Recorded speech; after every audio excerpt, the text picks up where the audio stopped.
Congressman Joel, yun ho bang ating mga prosecutors, ito na ho ba yun yung humarap sa press conference recently o meron pa ho kayong idadagdag na mga prosecutors? Meron po kasing dalawa kaming prosecutors na medyo hindi po pinalad nito pong nakaraang halalan. Kaya nga po, ang pagkakaalam ko po, naimbitahan na po si Congresswoman-elect Laila De Lima at saka si Congressman-elect Chel Diokno. But formally, hindi pa po kami nagkikita-kita at hindi pa po kami nagkakaharap-harap.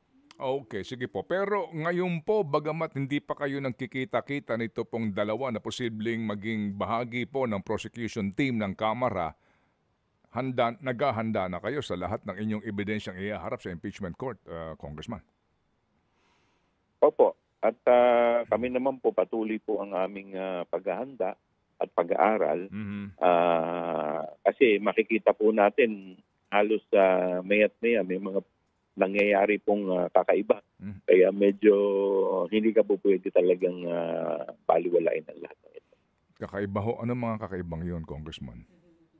Kagaya nga po, yung pag-remand po sa amin, hindi naman po yan talaga. Kaya naano rin po kami doon, nagulat din po kami.